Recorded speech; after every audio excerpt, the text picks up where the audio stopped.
Hey guys, Brant within my head channel back, and I have a viewer with me, and this is Emily Graziano. She is been how long you been watching the channel, Emily? I'm not really sure. Um, I don't know, like late last year. No, wait, no, early last year, because I saw your Call Stanley lip syncing video.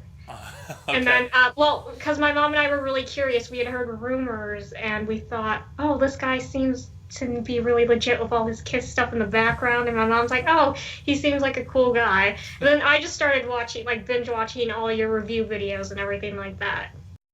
okay. Well, cool. Well, I appreciate you being a viewer, and I'm glad that you like what I got and what I've put out. And some people have talked about me going through my collection a little bit. I never really think to make videos about it because to me, it's not really that much compared to what I used to have. Mm-hmm. One of my New Year's resolutions, what I want to try to do is I'm trying to go out and find and pick up for a decent price.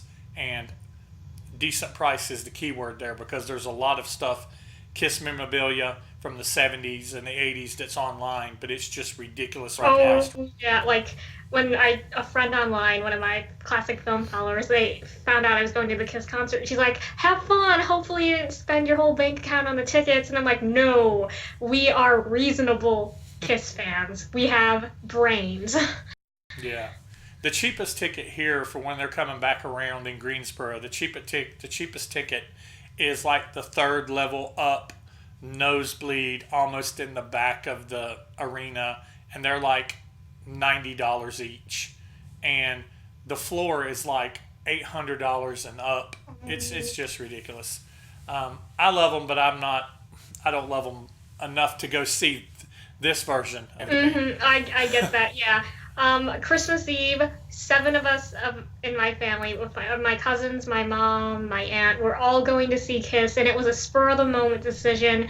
And my cousin Ron, hi Ron, he asked us, okay, who wants to go see them for 250 on the floor? And everyone's like, no. And he's like, okay, so we're like we're in a very nice section. We're by Paul Stanley's B stage, so we'll Mm-hmm. be right there when he flies out. At the venue right here in my hometown, and we are all going just for a last hurrah, kind of Yeah. like when Paul says it's a victory lap. We're doing that. It took my mom though 19 years to go back to see the Kiss concert because she would always say, like, we'd watch Gene Simmons' Family Jewels, and I'd be like, we should go see them, and she's like, no, I don't want to see my band as old men. And I'm like, but they still wear the costumes and makeup, and she's like, Emily, their heels aren't as high anymore. They're old. But Their Ron, hills aren't quite as high as they used to no, they be. aren't. Even though they look high, I think it's like an illusion because they're what the heels are. I think like the boot is thicker or something like that. But the heel is not as tall. Hmm. It I has to th- be something like that. I think their feet are lower down in them. Yes, yes. So segueing to why I've got you on here just because you're a viewer and you have a really cool story. So you've told me your story before in Hmm. comments and things like that. But for Yeah. those of you who don't know really that much about you, um, tell me about your story starting from when you were really young and how you Okay. became a Kiss fan and kind of like your journey. Okay, so I was born in 1996, reunion year, and by the time I was 2 years old, that's the Psycho Circus era in '98, and remember this was the late '90s. There was two TVs in the house. We had one. Well, we had speaker systems and everything, stereos, but like you couldn't just listen to your own stuff. You couldn't just distract your kid with YouTube or on demand or whatever. So I listened to what my mom listened to, and she would always listen to Kiss and like watching VHS tapes. I remember watching Kiss the Second Coming, the documentary, when I was little, and it just kind of became when you're that young it just becomes a part of you, and that's really what happened with me. I was raised on Kiss. I the Smashes, Thrashes, and Greatest Hits album was the CD played all the time at home, in the car, wherever. Along with MTV Unplugged, that was the other album that always got played at my house. So I really owe this to my mom. Hi, shout out to you for making me a Kiss fan. So Now, talking about your mom a little bit, what was like? What was one of the first Kiss concerts that she saw? Remember? She wanted to go growing up, but she somehow didn't. Her parents didn't, not that they wouldn't allow her to go, it's just for some reason she didn't get to go. She did not go until May of 2000. Oh, okay. Yeah, Okay. but she wanted to go growing up. She wishes more than anything that she could have seen Eric Carr on the drums. So we talk about magazines, talk about Kiss memorabilia, things like that. Yeah, yeah. So you recently told me that your mom had some in her crawl space, and you were going to try to talk her into letting you get it out, and you were Yes. able to do that. So I Yes. really want to see some of this stuff. I'm sure the Okay. viewers want to see it Yeah, too. okay. Well, So- let's start with this one because it's really interesting. Kiss is dead. Kiss dead, the great hoax. Kiss members all dead, the secret doubles who replaced Kiss, the secret cover-up by the record company from the winter in 1978. Wow. Was it made by Devereaux, perhaps? Maybe. Yeah. Now I've heard all those theories. I've heard that Paul died. I've heard that Gene died.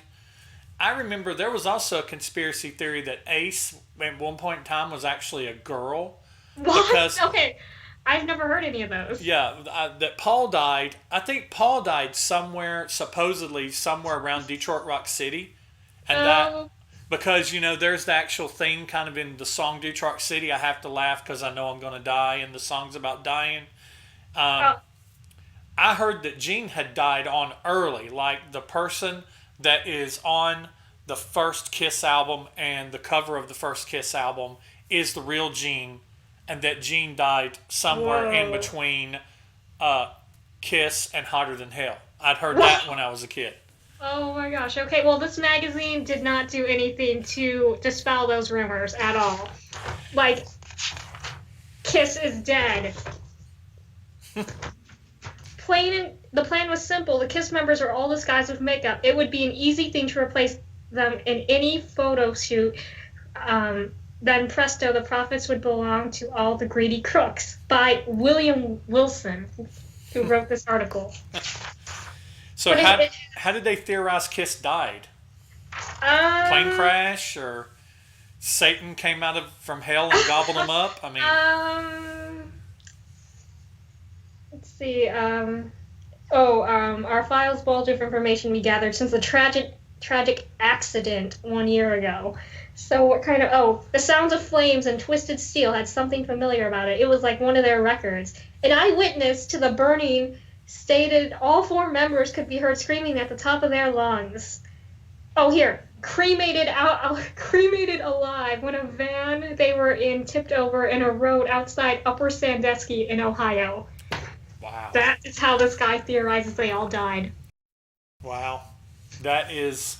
I've never seen that book ever. I've never seen that magazine ever. I just thought it'd be something really funny. So from 78. Yep. And then it shows but who is the Kiss now that you see in concert? Is it really them? Who is Kiss anyway? I don't know. You don't know. And as for Lester Bangs, well, he too is too spaced to know. Lester Bangs. That was one of the cool things about Kiss back then, though. Before the internet and before they used to buy people's photos. That's why Kiss has all these photos. I was talking to somebody one day, and they're like, "Where are all these photos coming from that you see now? Where is all these photos coming from that you used to think no photos existed of Kiss without their makeup, but now you see it's like you always see pictures of Kiss from the 70s without their makeup." And it's because they bought the film. They would buy people's cameras or take people's cameras. They would buy out because they wanted to keep that image super secret. And I don't think they could have done it in a day like today, like modern internet, modern time. They could not have done it. They would have gotten caught, and somebody wouldn't have took the money because they just would have wanted to be. It would have been posted on Instagram or Twitter. Right, it would have been already posted before somebody could even bother to take. That was the cool thing about it was the mystery about Kiss. They were larger than life. They were superheroes. They were, you know, you didn't know what they looked like. And then, well, I have this one. This one is from also 1978. Doesn't say, but there is something interesting, a tidbit about Paul that I think a lot of fans would like to know now retrospectively. It says in here, will become a painter when rock days are numbered. And I don't know if you can see it there, but it says it right there. I don't know. Put it up to the camera. It's backwards anyway, but... Yeah, but it's not backwards for us. It's not backwards for me. Hold that back up. Okay. Yeah, it's not backwards for me. Okay, it says, will become painter when rock days are numbered. Parents never listened to him. What does that say above it? Parents never listened to him, put him down for playing music. Yeah, and will become a painter when rock days are not rock days are through, huh? Well, Yeah. I mean, Paul's very artistic. He's always been very artistic. He designed a lot of their costumes. He designed a lot of their... He had a hand in designing the logo. And he made up a lot of their early posters and for clubs and stuff, their flyers. So, yeah, I could see that he would say that he would become a painter when... I honestly don't think Kiss ever thought they'd be doing this as long as they had. Oh, no. Like, there's random snippets that I've been reading from, like, 1996 that I can show. But Gene, he's like, yeah, I didn't know I'd be doing it this long. And then someone asked him, how long are you going to go? And he's like, well, as long as people want rock and roll, I'll be willing to do it. Those magazines look to be in really good shape. Well, yeah, they were. I think my mom got some of these from a friend. I don't know if her friend didn't want them, but I think she just got them just like her friend gave them to her, said, here. And she just put them in the crawl space. But they're really cool to look back on nowadays. There's this one. It's pretty cool. Oh, that's another Groove special. Yeah. You could win a private party with Kiss. Oh, okay. And it's kind of funny because this one, I don't know if it's this one or another one, but they call Peter the family man. And I thought that was really funny. It's like, yeah, Peter is a family man. Okay. Mm-hmm. And then there was one I wanted to show where they asked readers to name 100 reasons why they love Kiss, and they compiled them all. And then I'll read, once we get to that one, I can read off a couple of those. Because there's some of them are really funny. Some of them are very true even to this day. But yeah, there's some. This one has some really interesting pictures, like this one. My mom probably liked that one when she was a kid. Like this cool picture of Ace, like just really cool. Yeah, and see, that's I think what fueled the theory with Ace being a woman, because he does back in the day he had the kind of feminine features. And he never showed his chest. You know. Oh, okay, that's interesting. Peter, Paul, Gene, all, but most of the time Ace had the V's on, or he had some. Yeah, now that you mention that, it's like that is interesting. Like here's a fact file on Peter Criss. Favorite foods: cat food. His favorite color is green, and he loves Kiss because he can treat himself, his wife, and his family to anything whenever they want. Marital status: married to Lydia, for whom he wrote Beth. You figure it out. And then that brings me to this. This is just a poster inside that the magazine. I don't know where it is. I don't know where the magazine actually is. Hold that up a little bit. Turn that and move that. Hold that up for a second. Yeah, I've seen that picture. The one where Gene's laying on his back with his butt up. Yeah. Yeah. I don't know what happened to. Yeah, Ace. Sure. Like you said, now I'm gonna notice that all the time. You won't be able to not notice it now that I pointed it out to you. Point it out all the time. But it says Kiss answers your questions, and someone named Tammy from Portland, Oregon wrote, "Dear Peter, how did you meet your wife? What is her name? Did you really write Beth for her?" And it said, "Dear Tammy, Lydia is her name, and we met in a neighborhood club about 10 years ago in Brooklyn, New York. It was a case of love at first sight. I did write Beth for her. Lydia is her real name, but Beth is my pet name for her." Well, they played that up. That it was actually wrote. I don't know if he actually. I think it was actually wrote by somebody that he was in Chelsea with. Yeah. And it was originally called Beck. And Yeah, and they had to change for it. Becky. Paul said they had to change it because they can't do Beck because of Jeff Beck.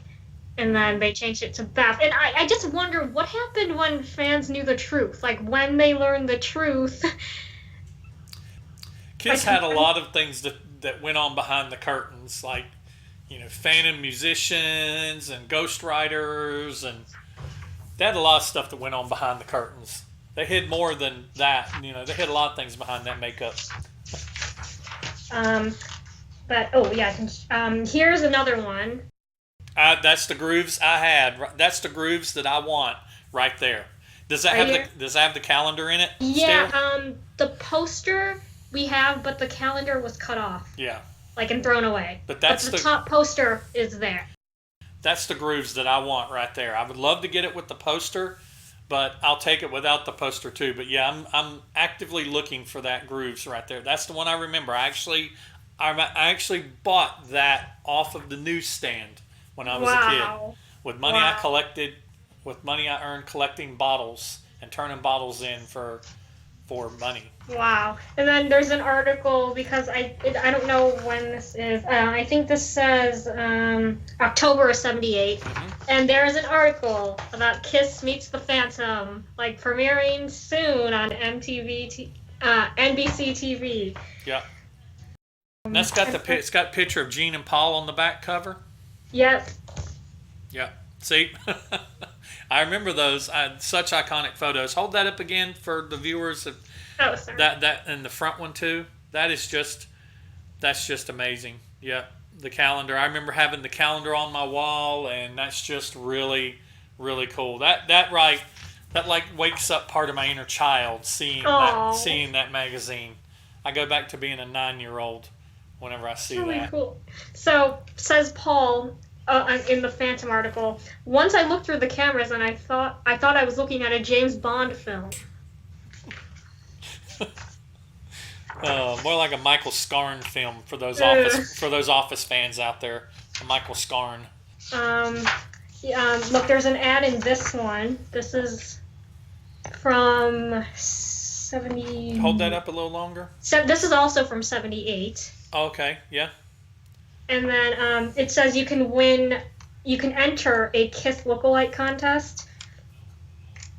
There's an ad for that. This one is mainly posters. They do How that to win a lot. a Kiss concert in your town. I mean, there's some articles, but it's more so posters. There's a lot of those poster magazines that would come out and just plaster your walls with them. Join the Kiss Army if you dare. If you dare. And then there's a poster ad for Andy Gibb. Andy Gibb right beside it. The 70s. In Paul, Kiss Secrets, what turns him on? Yeah, that's an iconic photo there. The one on the right. That's an iconic photo. Oh, really? Yeah. My mom probably. I don't know if this was hers or her friends. I think it's a mix of all of them in here.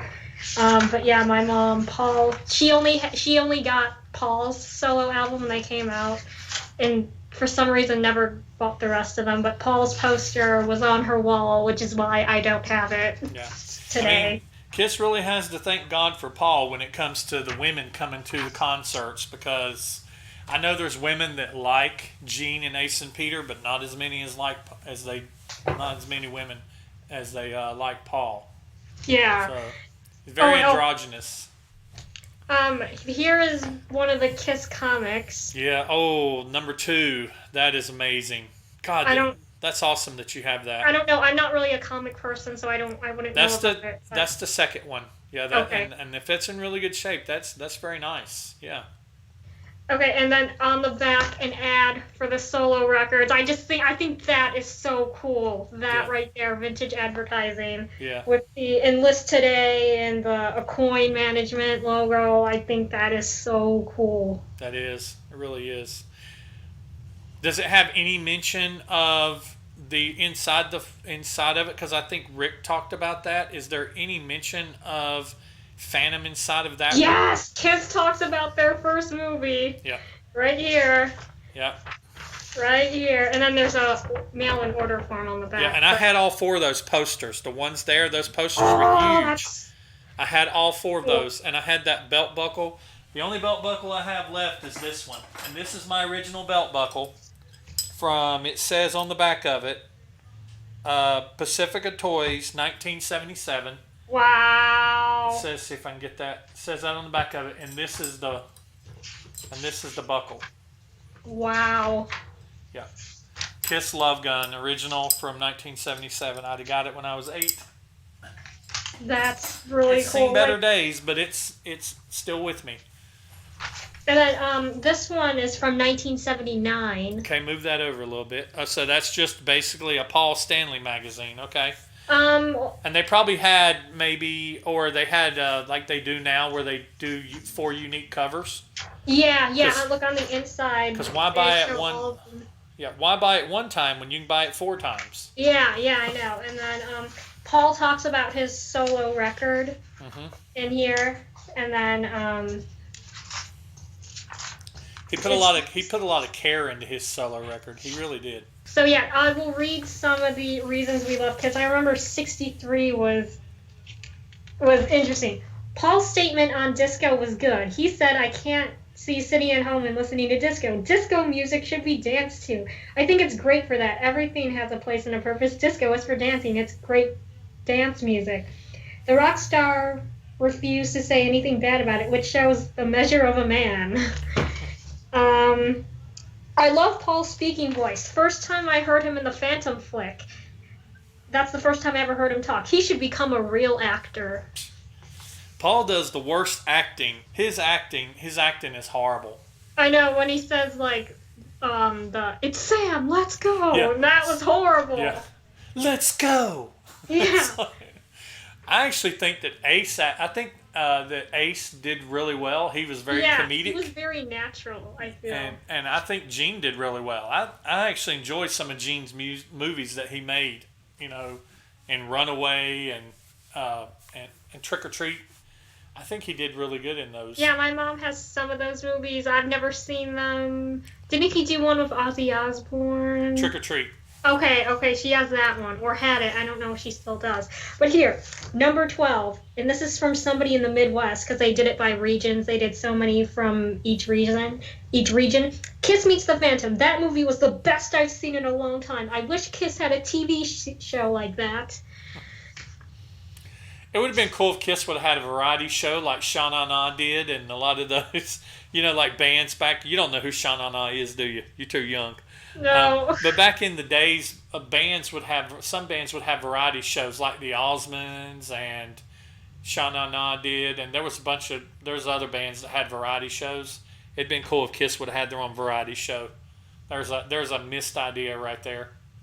Okay, here is one from somebody in the South. I like the way Kiss gets along. They're all compatible. No spats like the Beatles used to have between John and Paul. I like that. Shows their professionalism. Yeah. If anyone older wants to join in, fine. I think Kiss people are smart businessmen. Well, Kiss people are smart businessmen. That's for sure. If they're anything, they're business. I think they're more businessmen now than they are musicians. Yeah, now they're a brand, not a band. Well, they've been a brand for a long time, but there was a point in time they were a brand and they were still a band. But I think now they're more of like I said, they're more business than they are. The whole thing, their whole vibe now with Doc McGee as their manager and them for a long time they've just been. It just seems very much about the money.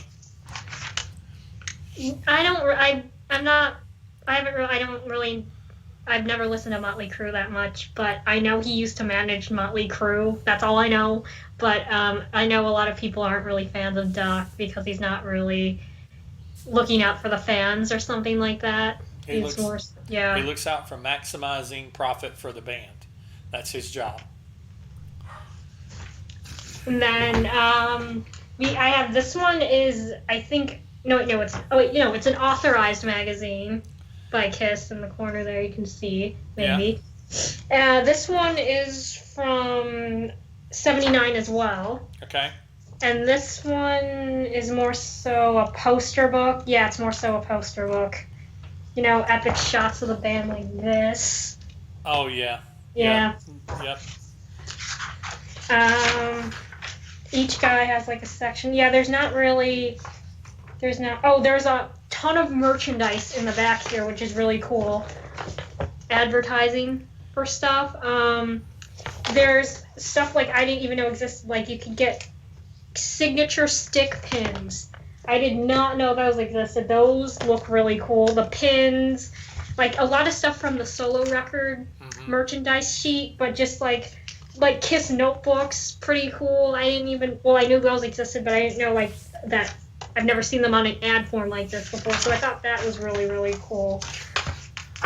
And then of course they're advertising the Phantom book. Yes, I will have that. That's one of the things. I'll have that Grooves book again this year. I'll have that Phantom book. I won't go through all these because I actually want to show some fun ones from like the 80s or whatever. But this one, I'll show the one. This is there's the one that's where they say goodbye to Peter or something. Oh, here I'll show this one. This is the official Kiss poster book. Oh wow.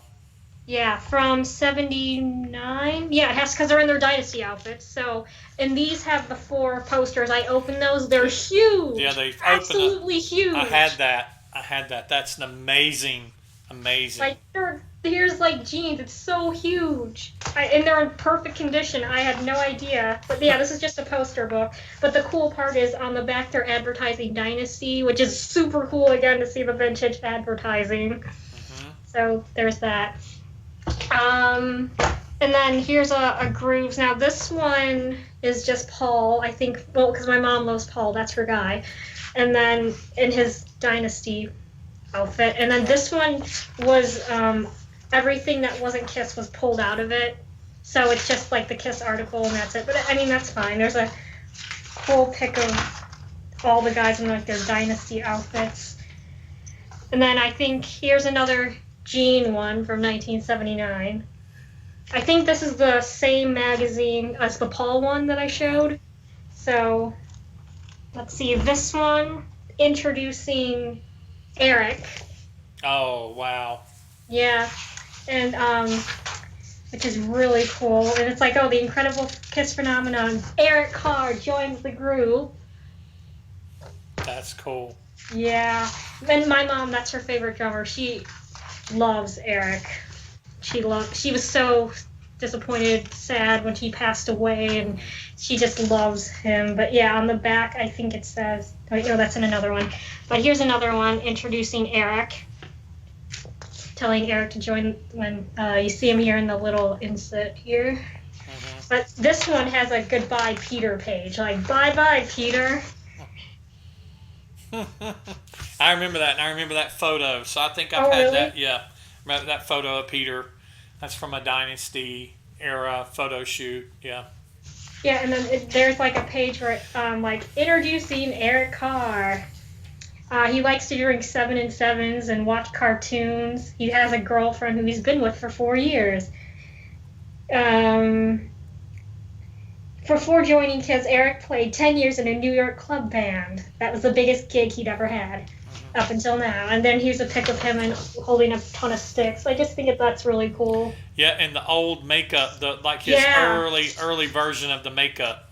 It looks more like a mask. Yeah, like a ballroom mask. Before they, he was originally Paul designed his makeup as well as Vinny's makeup, and originally they tried a hawk, and the hawk didn't work.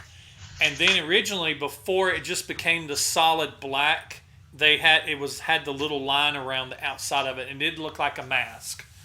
So it's always funny whenever you see those very early pictures. It's almost like seeing Paul in the Bandit makeup. Yeah, that's interesting. And then here's the first non-makeup magazine. That is Rick's. Rick is going to love this part of the video because that is Rick's introduction to Kiss. Really? Is that Metal Madness? I think it's really fun. It's just interesting. I was reading some of it. It's like, the complete history and the guys without makeup. I just think that's really interesting.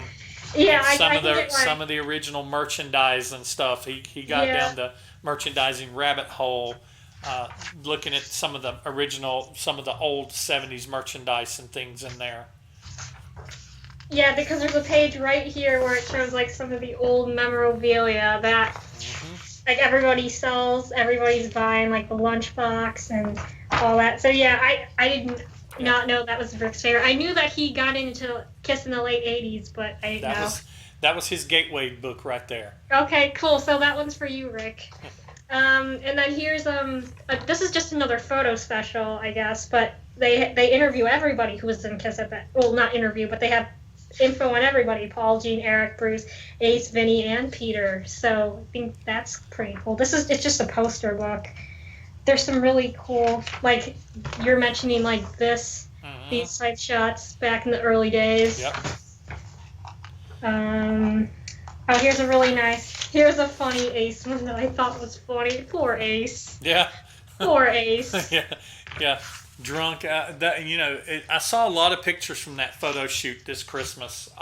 More than I remember seeing before, and I actually Oh, had okay. one of them as a lock screen on my phone for a little bit. Oh.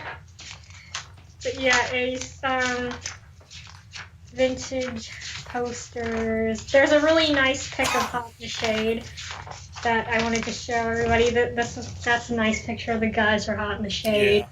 Really nice. And then this one is also from around the Revenge era, because there's an article. The back is advertising Revenge, Yes. so it has to be from around '92. But here it says Kiss meets Cold Gin. There's a whole article in here about it. And it shows Tommy in his Ace makeup when he used to just pretend to be Ace. So here's a whole article. Used to pretend to be Ace. Yeah, well, he still does. But back then, he was not formally. He was Right. Not he wasn't getting paid. Well, he was getting Yeah. paid to do it, but not getting paid as much. It says He wasn't. when He wasn't officially doing it back then. Yeah, and he was just. It says when he's not impersonating Ace, Tommy works with LA bands Swing in Time and Shake City on songs and production. He says Swing and Theme may cut an independent album financed by a Japanese investor. And it's Tommy right there. I don't know if you can see it. Yeah. But, yeah.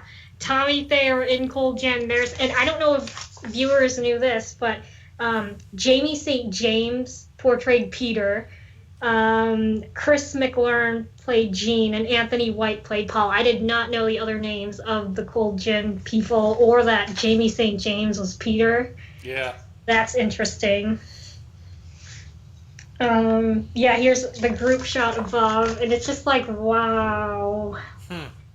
Tommy, you as Ace before he was You Ace. came a long way, Tommy. This one is from '96, the '96-'97 tour. Uh-huh. It's the official one, licensed by the band, but there's a picture of Tommy somewhere in here as the road manager. He's got really short hair, and it's kind of weird. Oh, wait, here it is. He's on the phone. He's the guy on the phone in this picture as the road manager. I thought that was kind of weird. It's like, wow. Yeah.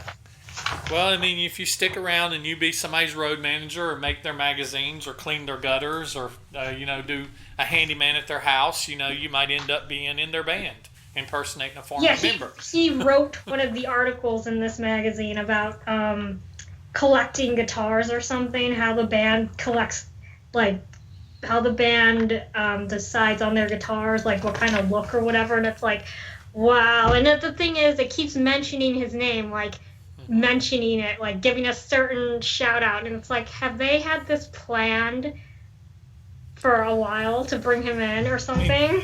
Well, I admire that. So, you have anything else to show?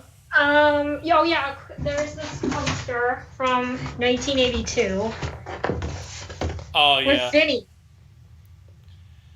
And it says if it's too loud, you're too old. Yeah, my mom has it because she loves the Creatures era. But Yeah.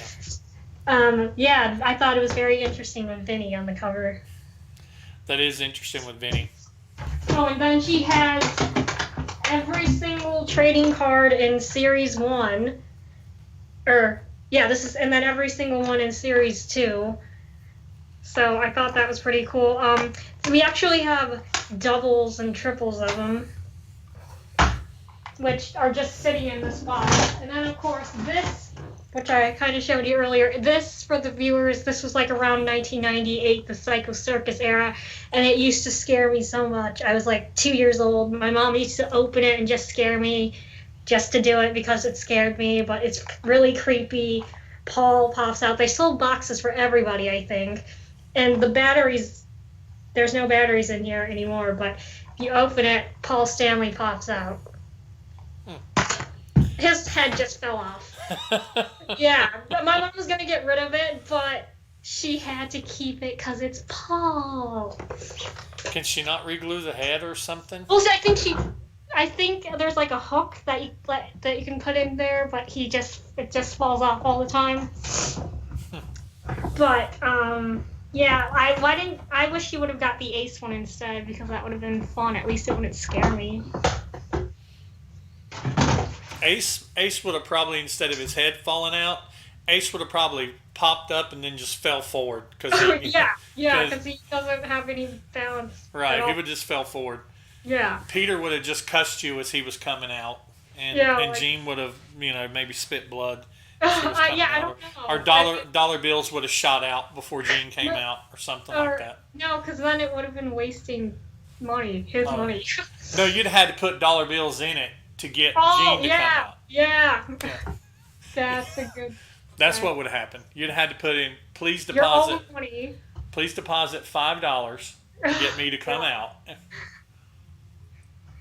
Yeah, but she was going to get rid of it, but she's like, no, I can't. I wouldn't get rid of it. No, definitely. I mean, it's Kiss memorabilia, even if it's not in perfect condition. All right. So, got anything else to show? No, not really. Oh, well, I have this. This is my mom's cousin's friend, a buddy of my mom's cousin's. He didn't want his Kiss merchandise anymore, so he sent it to us, and that's how I got this necklace.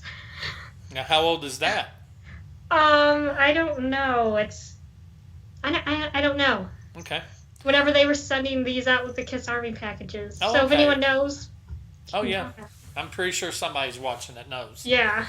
All right. Well, since that's all you've got, that's all I've got. I really appreciate... First, I want to tell you I appreciate you watching the videos and commenting on... It's really fun. Being involved in the panel. That's become a lot of fun, and it's definitely picking up speed. I really appreciate you being here and showing your stuff. That's really cool. My mom's stuff. Yeah.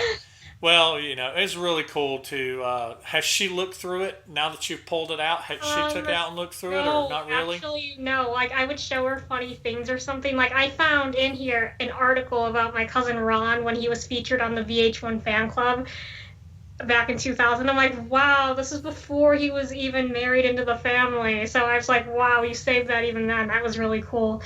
But yeah, the only Kiss stuff that I personally have I have a copy on vinyl of all the 70s releases, not counting the originals, but that's what I wanted to do. And then I wanted to get Creatures of the Night, Look It Up. And then I have a vinyl copy of Smashes and Thrashes, which I found in a record store, which I was very excited about, because that, to me, is my childhood. So that was very, very just cool that I found it. And then I got, for my birthday last year, the MTV Unplugged vinyl, and the poster that's in the CD, it's like blown up, and you can actually see the pictures, so that's really cool. All this stuff is my mom. She gets the credit. Those posters are my mom's. Awesome. Well, I appreciate you taking the time to do the video with me today, and I look forward to seeing you in future videos and in comments and everything. So everybody give it up for Emily in the comments, and just interact down there with her and I in the comments of this video. And that's all I've got for today. So I'll let you guys go, and we'll see you next time. Thanks for watching. Bye.